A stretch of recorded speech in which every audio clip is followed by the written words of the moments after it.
Muy buenos días todos, Dios les bendiga. Una vez más, Dios me ha permitido regresar a nuestra congregación Pacto de Gracia después de 3 meses, ha sido, ¿verdad? Como 3 meses. Un saludo para todos los que nos escuchan y que el Señor les bendiga. En esta mañana vamos a leer de 1 de Pedro 1, del 1 al 8. Dice así la palabra de Dios. Pedro, apóstol de Jesucristo, a los expatriados de la dispersión en Ponto, Galacia, Capadocia, Asia y Bitinia, elegidos según la presencia de Dios Padre en santificación del Espíritu, para obedecer y ser rociados con la sangre de Jesucristo, gracia y paz os sean multiplicadas. Ahora pongan atención por favor todos, porque no voy a leer muy cuidadosamente versículos 3 al 5, pero ponga atención cuidadosamente los términos con que Pedro describe la salvación. Bendito el Dios y Padre de nuestro Señor Jesucristo, que según su grande misericordia nos hizo renacer. ¿Para qué? Para una esperanza viva por la resurrección de Jesucristo de los muertos. Van memorizando todos los jóvenes, ¿verdad? Para una herencia incorruptible, incontaminada e inmarcesible. Incorruptible, incontaminada e inmarcesible. Nunca usamos ese término inmarcesible. ¿Qué significa? Viene de marchitar, inmarchitable, inmarcesible. No se puede marchitar, no se puede desvanecer. Esa es nuestra salvación, hermano, reservada en los cielos para vosotros. Que sois guardados por el poder de Dios mediante la fe para alcanzar la salvación que está preparada para ser manifestada en el tiempo postrero, en lo cual vosotros os alegráis. Y ya viene la otra parte. Aunque ahora, por un poco de tiempo, si es necesario, tengáis que ser afligidos en diversas pruebas, para que sometida a prueba vuestra fe, mucho más preciosa que el oro, el cual aunque perecedero se prueba con fuego, para que tu fe sea hallada en alabanza, gloria y honra, cuando sea manifestado Jesucristo, a quien amáis sin haberle visto, en quien creyendo, aunque ahora no lo veáis, os alegráis con gozo inefable y glorioso, obteniendo el fin de vuestra fe, la salvación de vuestras almas. Hermanos, tengan sus Biblias abiertas. Versículo 6 nos presenta con una realidad de la vida cristiana. El cristiano se alegra tremendamente por la salvación maravillosa que Dios nos ha dado en Cristo. Y el cristiano llora porque somos afligidos, si es necesario, por un poco de tiempo. Vamos a hablar de alegrándose en las pruebas. En versículo 6 encontramos una palabrita en el griego dei. No es como el diaístico, porque nosotros decimos y eso significa se pasó lo que pasó y no hay quite. No, este término que es traducido es necesario, siempre significa es necesario. Es un término, una palabrita, pero muy importante en la Biblia. Jesucristo dice en Mateo 24, oiréis de guerras y rumores de guerra, mirad que no os turbéis, porque es necesario que todas estas cosas acontezcan. Una pregunta, ¿es Dios soberano? ¿Es Dios soberano sobre el COVID? ¿Es Dios soberano sobre el gobierno? Por supuesto que sí. Nada sucede sin que Dios esté en control. Y cuando Dios dice, es necesario que Costa Rica sea aprobada, sucederá. Y cuando Dios dice es necesario que pacto de gracia sea aprobada, sucederá. Que su matrimonio será aprobado, sucederá. Su familia sucederá. Su fe sucederá. Porque es Dios que decide cómo y cuándo probarnos. Pero este término implica algo más, hermanos. No solo la necesidad de la acción de Dios, sino el propósito. Implica siempre propósito. Porque ninguna prueba de Dios es sin propósito. Y qué importante es esto recordar. Porque, hermanos, si este mundo es sujeto al azar, no hay esperanza. No hay esperanza, porque entonces ¿quién sabe qué va a pasar? Nadie sabe. Eso es desesperación. Pero Pedro habla de una esperanza viva. ¿Por qué? Porque el cristiano está en manos del Dios que está controlando todo. Y si Dios permite y da la prueba, es con un propósito salvador. Versículo 5 dice que todo esto está manifestado para alcanzar la salvación preparada. Hasta la prueba nos ayuda a alcanzar la salvación preparada. Es para que nos alegremos, versículo 6, en la protección de Dios. Versículo 7 es para alabanza, de gloria y honra a Jesucristo. Hermanos, seremos probados en nuestro propósito de servir a Dios y no a nosotros mismos. ¿Sabe por qué? Porque hay tentaciones para usted y para mí. Y sin la prueba, todos nosotros caemos fácil ante la tentación. Cualquier tentacioncita nos vuelca. Y no solo hay tentaciones, hay riesgos. Montón de tipos de riesgos ser cristiano, riesgos económicos, financieros, personales, de amistades. Riesgos de peligro físico para muchos cristianos en este mundo, hermano. Y es la prueba que nos va fortaleciendo poco a poco. Pedro escribe a los cristianos que habían sido dispersados por persecución. Muchos de ellos, sin duda, habían perdido casas, terrenos, empleo, etc. Y muchas veces nosotros hablamos de esto como un dato frío de la historia. Yo mismo he enseñado historia de la iglesia y decimos, sí, hermanos, cuando hubo persecuciones, los cristianos tuvieron que huir y abandonaron sus casas, como si fuera sociales en el colegio, que se estudie algún dato. Hermanos, hasta que nos sucede a nosotros. Entonces cobra vida lo que Pedro dice cuando dice los dispersados, los afligidos. Entonces ya no es simplemente un dato de algunos cristianos en el pasado. Ahora el texto me habla a mí y me une al pueblo de Dios durante toda la historia que ha pasado estas cosas en este mundo. Así que, hermanos, pongamos las pruebas en la perspectiva correcta según el pasaje. Primero, la prueba tiene un propósito muy saludable. Y ese propósito es que, versículo 7, es que nuestra fe sea hallada en alabanza, gloria y honra cuando sea manifestado Jesucristo. Hermanos, esto es nada menos que un enfoque escatológico. ¿Cuántos dicen aleluya? Bueno, hemos hablado mucho de un enfoque escatológico. Todo el libro de Apocalipsis hablamos de eso, hermanos. De ver nuestra vida a la luz de toda la historia hasta el fin, que cuando va a venir Jesucristo. Hemos dicho eso muchas veces desde este púlpito. Debemos vivir cada día a la luz de la venida de Cristo. Eso es un enfoque escatológico. Escatológico significa el fin, ¿verdad? Escatón.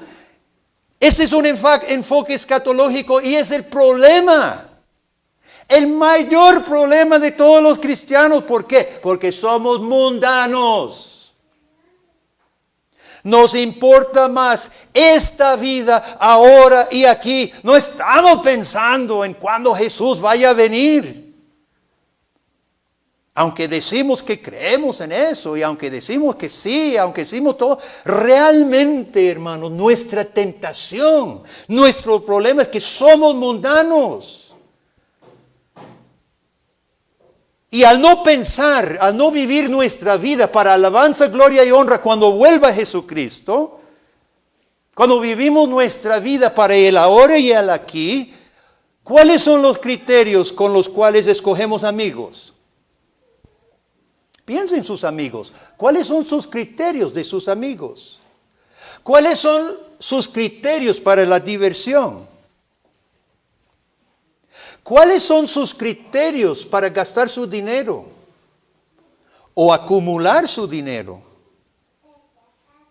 ¿Cuáles son sus criterios para escoger qué trabajo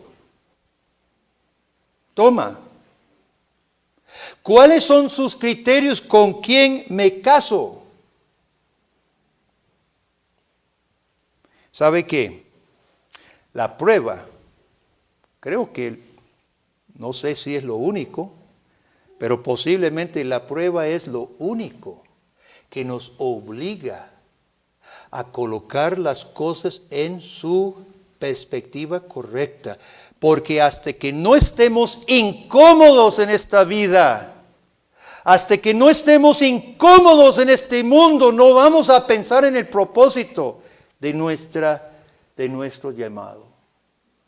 Nuestro propósito es la gloria de Dios. Dios será glorificado, mi hermano, en usted si usted es hijo de Dios. Dios será glorificado en los que Él redime. Bueno, Dios va a ser glorificado en todos, querer o no. Pero de manera muy especial y muy hermosa, Dios será glorificado en nosotros los cristianos. Y las pruebas nos obligan a hacer tres cosas. Primero, ya lo mencionamos. Las pruebas nos obligan a incomodarnos con nuestra vida hoy, en este mundo, bajo el pecado. Y las pruebas sacan a la luz lo fútil de los pecados que amábamos. Nos incomodan, justamente. Y eso es lo bueno para el cristiano. Segundo, las pruebas nos ayudan o nos impulsan a reconocer nuestras propias flaquezas y faltas de poder resolver. Muchas veces las pruebas, ¿sabe? Dios utiliza nuestros esfuerzos vanos para resolver algún problema que tenemos y fracasa y más bien metemos la pata y sale peor todavía, y la prueba es precisamente para que entendamos de que yo no puedo resolver. En tercer lugar, nos impulsan a clamar por ayuda al único Dios, quien en Cristo nos redime y Él es nuestro refugio. Me gustan esas palabras de nuestro Señor. Venid a mí, todos los que estáis trabajados y cargados, yo os haré descansar. Tomad mi yugo sobre sí y aprended de mí, que soy manso y humilde de corazón, y hallaréis descanso para vuestras almas, porque mi yugo es fácil y ligera mi carga. Las pruebas, hermanos, nos mandan a Jesucristo. Segundo, poniendo la prueba en perspectiva, versículo 7 dice, porque sometida a prueba.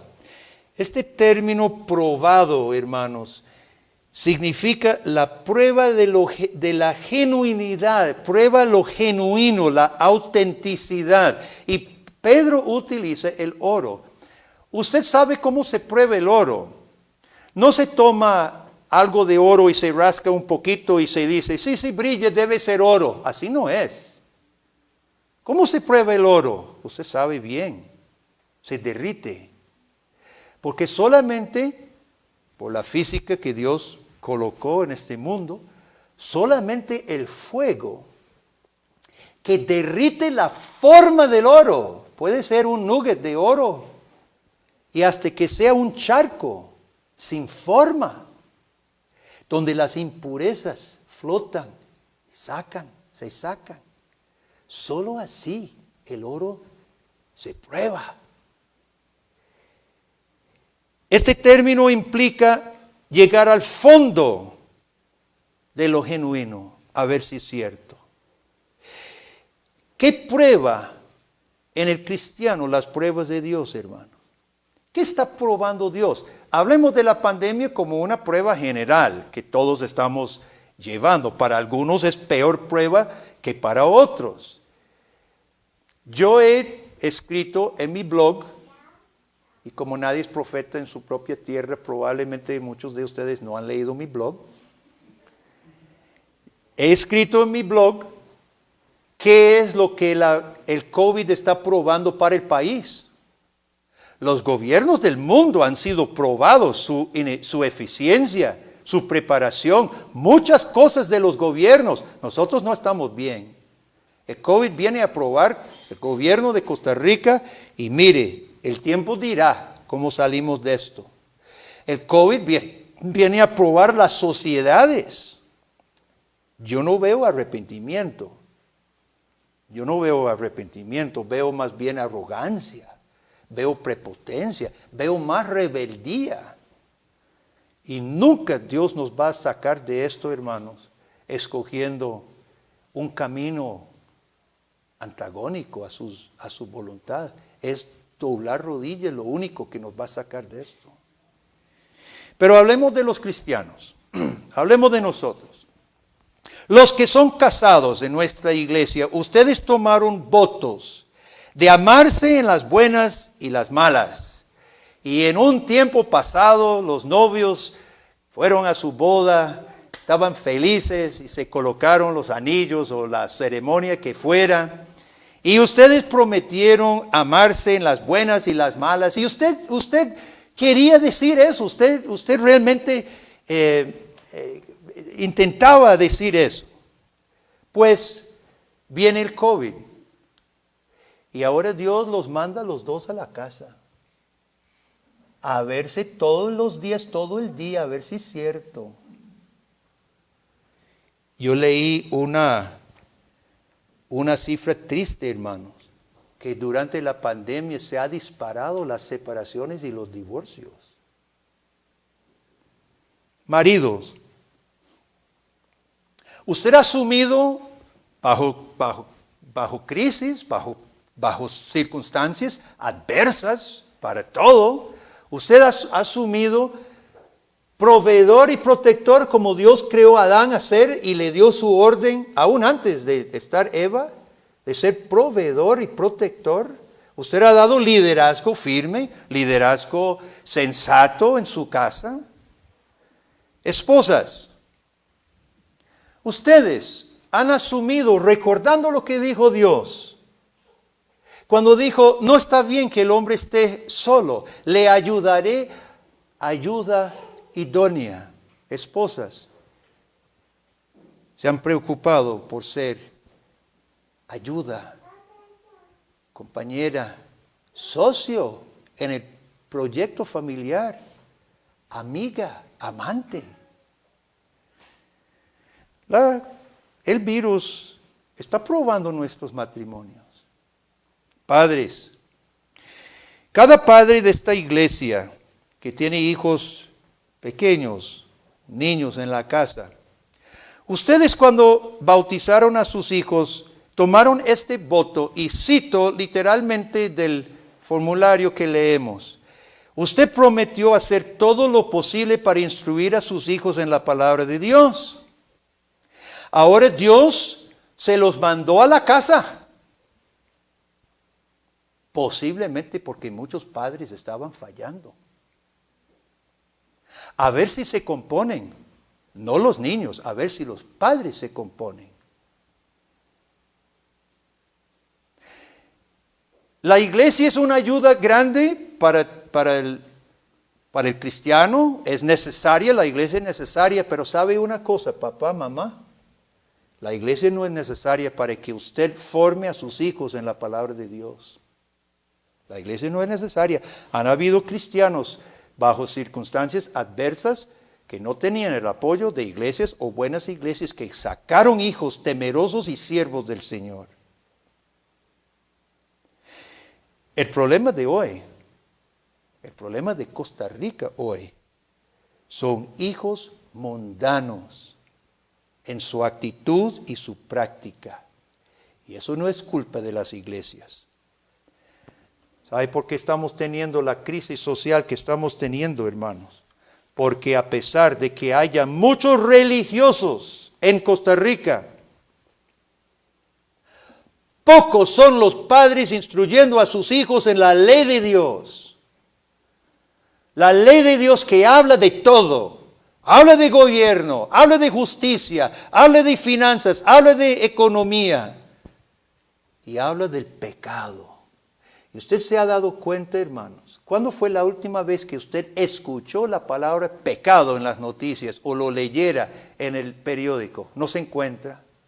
Ya no tenemos un concepto de pecado ante Dios. ¿Cómo va a haber solución? Olvidémonos de algún político mientras no se entienda, hermano, que nuestra vida está delante del rostro de Dios y es a Él que tenemos que darle cuentas. Esta institución donde estamos reunidos, esta institución SECRE, tiene el propósito de fortalecer la familia, precisamente porque enseña las materias alrededor de la ley de Dios, la palabra de Dios, la voluntad de Dios y la única solución que es Jesucristo. En tercer lugar, la pandemia ha venido a probar dos prácticas claves del cristianismo que señalan dónde está nuestro corazón. ¿Cuáles son esas dos? Nuestra conducta en cuanto a guardar el día del Señor y el diezmo, para los que no han perdido su trabajo. Ambas cosas, nuestra práctica con el día del Señor y nuestro dinero, ambas cosas son un termómetro de la condición de mi corazón. Todo cristiano ha hecho una promesa delante de Dios y delante de su iglesia de crucificar la carne y presentar su vida como sacrificio vivo al Señor. Ahora Dios nos privó de muchas comodidades, nos privó de poder reunirnos mucho, nos privó posiblemente de otras cosas para ver realmente dónde está mi corazón. Hemos seguido, y le pregunto personalmente, querido amigo, ¿has seguido consagrando este día a pesar de las anomalías? O como no hay culto allá en el Carmen, entonces se volvió otro día como cualquiera. Eso dice mucho de su corazón. Hemos apartado nuestro diezmo y dinero para el reino de Dios. Hemos mejorado nuestro tiempo de devocionales, posiblemente hemos tenido más tiempo en casa con todos los cierres, etcétera. Es para que hayamos leído toda la Biblia en estos 6 meses. Hemos aprovechado para que nuestros hijos sepan más de la Biblia. Le hemos leído la palabra de Dios, hemos buscado recursos para ellos. Hemos aprovechado para conversar con el vecino, aprovechando lo que está pasando, hermanos, para dirigirla, claro, con mascarilla y distancia social, ¿verdad? Poder hablar con el vecino de estas cosas. Mire, si usted es cristiano y siente que la prueba lo ha fortalecido, si usted me dice a todo eso, sí, hermano, sí, he crecido, sí, me he dado cuenta, entonces, hermanos, dale gracias a Dios porque la prueba cumplió su fruto positivo en usted. Y posiblemente para usted pronto la prueba va a pasar. Pero si usted siente que no está pasando la prueba bien, no sé qué decirle. Ya usted sabe con lo que pasa con el oro, con las impurezas del oro. De hecho, hermanos, el oro se prueba 2 veces bajo fuego. La primera vez se lleva las impurezas grandes, fuertes. Pero una segunda vez se somete el oro a fuego más caliente, para que salga perfectamente puro. No sé cuántos quilates, yo no soy joyero, pero para que salga perfectamente puro. Entonces, hermanos, mire, no sé si usted siente que no ha pasado, que no está pasando bien la prueba, no sé si su oración tiene que decir, Padre, sóqueme más. No sé. O lo otro es doblar rodillas y arrepentirnos. Y en este día, delante del Señor, hacer ese compromiso. En segundo lugar, yo no dudo de que Dios está zarandeando a su pueblo mientras también lo edifica soberanamente. Posible habrá miembros de las iglesias que nunca vuelven, ¿sabe? Su fe habrá sido probada y resultó falsa. No nos sorprendamos si esto ocurre. Y por otro lado, si en medio de la pandemia Dios hizo maravillas y otras personas se convirtieron al Señor soberanamente, alabemos al Señor. Dios es soberano, Él zarandea a su pueblo por medio de las pruebas. La espada de la palabra es doble filo, corta ambas direcciones. En tercer lugar, las pruebas pueden resaltar la verdad de que usted creía que pertenecía al Señor, pero verdaderamente no. Esta prueba del COVID, de la pandemia, de no poder reunirnos, posiblemente lo llevó a usted a dar evidencia de que usted no es hijo de Dios. Tal vez usted ha manifestado que todo eso de cultos por Zoom o por Facebook no le interesa en lo más mínimo. Tal vez usted se dio cuenta que estaba más feliz no teniendo que pensar en el culto el domingo. Tal vez usted ha orado a Dios en que no cree, que nunca abran las iglesias. Si es así, le hablo al corazón, querido amigo. Si es así, la prueba también cumplió su propósito y desenmascaró su hipocresía. Y eso es positivo, porque viene la otra parte, hermano. Las pruebas de Dios siempre tienen un propósito positivo. Dios no tienta a nadie, sino aflige con un propósito positivo. Y esto es lo positivo para las pruebas, para el no cristiano, para el hipócrita. La prueba incomoda, la prueba duele, la prueba nos aflige, la prueba nos enoja. Pero el infierno es 1,000,000 de veces peor. Querido amigo no creyente que me está oyendo, tome cualquier prueba de Dios como un suave llamado a que Dios te salve de un desastre final 1,000,000 de veces peor que cualquier prueba terrenal. Así que, hermanos, ¿cuál es entonces la clave para aprovechar las pruebas? Versículos 3 al 6. Por eso les pedí leer con cuidado estos versículos, hermano. Versículo 3 al 6 y al 7 empieza y termina con alabanzas. Empieza, bendito el Dios y Padre de nuestro Señor Jesucristo. Y termina diciendo, en lo cual alegráis. Y será para alabanza, gloria y honra de Jesucristo. Hay algo bueno, hermano. Hay algo muy bueno. Solo exclamamos glorias a Dios cuando hay algo bueno. Y hay algo muy bueno. Y el primer paso para enfrentar las pruebas y hacer que la prueba haga en mí lo que Dios quiere, hermano, es gozarse en la salvación de Dios. A mí me da mucha tristeza vernos todos aquí con estas mascarillas, porque yo sé que más de uno quisiera cantar con todas sus fuerzas al Señor. Yo sé que más de uno quisiera decir, alabado sea el Señor, y con estas bocas todo tapado, qué horror.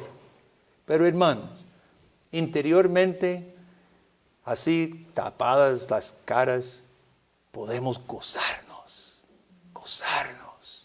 en la salvación de Dios. Segundo, parecido al primero, hermano, fíjese en todo lo que Dios hace. ¿Quién es el sujeto de todo esto?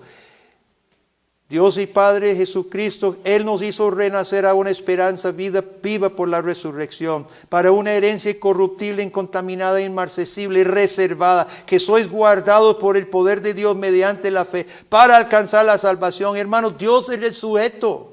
Dios es el sujeto. ¿Nosotros qué somos? Los beneficiados. Dios es el sujeto de todo esto, que por su grande poder nos guardará. Así que, hermanos, el segundo paso, parecido al primero, pero el segundo es abrazar, honrar, creer y crecer en el aprecio de la gracia de Dios. Tengo una pregunta y quiero que me responda, no necesariamente en voz alta, pero respóndame. ¿Está usted preparado para recibir la gracia de Dios? ¿Está usted preparado para recibir la salvación de Jesucristo cuando venga? ¿Está usted preparado para recibir esa salvación de Dios? Más de uno diría, aleluya, por supuesto que sí. Hermano, quiero decirle que usted no está preparado. No está preparado. Estamos preparados para recibir la salvación. Ya hemos recibido su salvación en Cristo Jesús. Hemos sido justificados. Pero ninguno aquí presente está preparado para apreciar plenamente la gracia de Dios. Por eso estamos aquí todavía. Porque faltan pruebas. Por eso Pedro dice, si es necesario un poco de tiempo para purificar nuestra fe. Usted y yo estamos aquí porque nuestra fe falta, hermano. Nuestro aprecio por la misericordia de Dios todavía es chiquitito. Si yo le preguntara, si yo le dijera, acérquese, hermano, siéntese aquí, hábleme de la gracia de Dios, hábleme. Hábleme no de su propia vida. Estamos de acuerdo que Dios ha mostrado su vida, pero yo quiero que usted me hable de la gracia de Dios revelada en su palabra. Háblenme de la gracia de Dios manifestada. ¿Cuánto tiempo, cuántos minutos me podrían hablar? Empieza con la creación y Dios creó a Adán y Eva y a pesar de que pecaran, Dios dio una promesa y de ahí vino Jesucristo. Hermanos, 66 libros hay ayudándonos a apreciar la misericordia de Dios. Y si nuestra comprensión es limitada, poquitita, raquítica, de lo que está aquí, usted está lejos de poder apreciar la misericordia de Dios. Y el propósito de las pruebas de Dios es que usted entienda que a Dios le interesa que usted lo conozca y que usted aprecie su gracia. Dios Padre dio a su Hijo no para que tuviéramos una fecita superficial y tonta. Dio su Hijo, el Padre dio su Hijo, para que usted, mi hermano, y yo nos profundizáramos en ese río de gracia y misericordia que no tiene fondo. Y esos son los propósitos de las pruebas. Si es necesario, dice Pedro, sí, es necesario, para que nuestra fe sea probada, para que sea hallada en alabanza, gloria y honra a Jesucristo cuando vuelva. ¿Sabe quién fue uno de los primeros para traducir estas bellas palabras del griego al español? Casiodoro de Reina.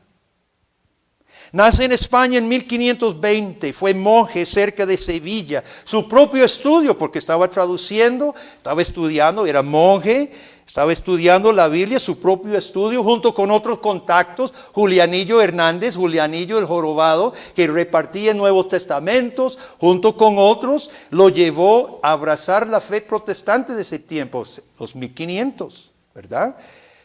Él abraza la fe reformada. Pronto se da cuenta la Inquisición española de que hay unos monjes aquí rebeldes. Y Reina tiene que huir de España junto con Cipriano de Valera y otros. Más tarde, en 1562, la Inquisición quemó una efigie de él, un muñeco, lo queman poniéndolo bajo el anatema de la iglesia, que cualquiera que lo pudiera encontrar lo llevara a la Inquisición. Lo declararon archihereje porque estaba traduciendo la Biblia. El gran afán de Reina era traducir la palabra de Dios en el idioma de su pueblo. ¿Sabe por qué? Porque no solo fue patriota del reino de Dios, sino patriótico de España. Porque el verdadero patriota no es aquel que sale con una banderita y grita el día de votaciones, hermano. El verdadero patriota es el que ama los conciudadanos y se preocupa por su destino eterno. Y ese patriotismo tenía Reina. Estaba dispuesto a dar su vida por la patria de una forma real. Y su afán era traducir la Biblia y mandarla a España. Entonces comienza sin computadora, sin correctores, con papeles y cosas, manuscritos, plumas de tinta. ¿Cómo hacían, hermano? Con una pluma, ¿verdad? Una pluma y tinta, o no sé qué aparatos tenían. Viajó primero a Ginebra, terminó en Inglaterra, donde pastoreó una iglesia de españoles refugiados ahí. Para sostenerse a sí mismo trabajaba con las manos y de noche traducía. Pero la Inquisición sabía que no le convenía ni a España ni a la Iglesia Católica de aquel tiempo tener una Biblia traducida. Mandaron 2 espías de España que se pasaron por protestantes, se metieron a la congregación y acusaron a Reina de ser homosexual. Era mentira, pero tuvo que huir. Y de ahí en adelante su vida fue continuo peregrinaje. Antwerp, Orleans, terminó en Frankfurt. En Frankfurt finalmente reposa por varios años junto con su familia, trabajando de día en la industria de seda y en el tiempo libre y noche en sus traducciones. Batallaba como todos con las enfermedades de esos tiempos, con la pobreza, con el estarse mudando. Yo no sé cómo pudo completar su trabajo, pero logró ver una primera edición publicada en Suiza en 1569. Este es un facsímil de la Biblia de Oso que Reina tradujo y pudo ver impreso.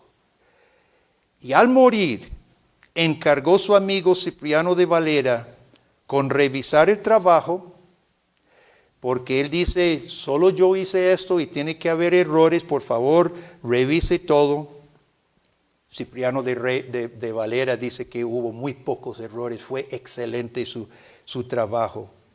Y al morir, encarga a su amigo con revisar su trabajo y luego publican lo que conocemos hoy, la Reina Valera.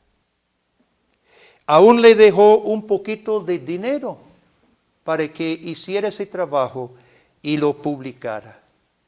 Reina sacrificó su propia comodidad y la de su familia, quitando dinero de sus bienes familiares para la obra, para la gran causa de su vida, que era dejar al mundo español el verdadero tesoro de la palabra de Dios. Muere en Frankfurt en 1594. ¿Qué es lo que vemos en la vida de Casiodoro de Reina? Vemos que las pruebas múltiples solo lo fortalecían más. Solo le daban más ganas de tener la victoria, hermanos. ¿Quiénes son los beneficiados? Reina solo vio un anticipo de sus labores, ni siquiera vio la edición revisada final. Nosotros somos los beneficiados, nosotros somos los que alabamos a Dios por la obra de Reina. Él no cosechó el fruto de su propio trabajo. en la vida y trabajo de Reina se cumple lo que el apóstol Pedro dice. Se probó su fe y su fe purificada dio fruto para alabanza, gloria y honra de Jesucristo. Hermano, ni usted ni yo sabemos lo que Dios va a hacer con nuestras vidas cuando nos sometemos a las pruebas para que Dios nos purifique. Pero sí sabemos que Dios ha preparado en Cristo una gran herencia que está segura. No se preocupe, hermano. No se preocupe. Abandónese. Abandónese a su Señor. También sabemos que Dios ha preparado de antemano obras para que andemos en ellas. Dios tiene obras importantes para usted en su reino. Dios hará también que apreciemos su gracia en Cristo, aunque sea pasarnos por pruebas. Y un día Jesucristo recibirá alabanza, gloria y honra en los suyos. Aceptemos las pruebas, hermano. Cambiemos las cosas que hay que cambiar. Reenfoquemos nuestra vida si es que se ha desenfocado. Reenfoquemos las prioridades, los compromisos nuestros. Y glorifiquemos a Dios. Amén. Oremos. Gracias, Señor, por este pasaje tan grande de nuestro apóstol Pedro. Gracias por el confort de tus palabras. Primero escuchamos de la seguridad de la salvación y lo grande que es nuestra salvación. Y luego Pedro nos comparte también la otra parte, que nuestra fe debe ser purificada para que apreciemos esa salvación. Padre, yo creo que podemos todos decir que no estamos al 100% ante esa salvación. Nos falta, Padre. Nos falta más propósito. Nos falta más deseo de apreciar esta gracia. Es más, a veces confesamos, oh Dios, que ni nos importa. Somos descuidados. Oh Padre, perdónanos. Pedimos que tú levantes las pruebas que hayan cumplido su propósito, Dios. Y ante las otras pruebas que necesitemos, pues, que pronto cumplan su propósito en nosotros. Oramos dándote las gracias por la maravillosa salvación en Cristo. Amén.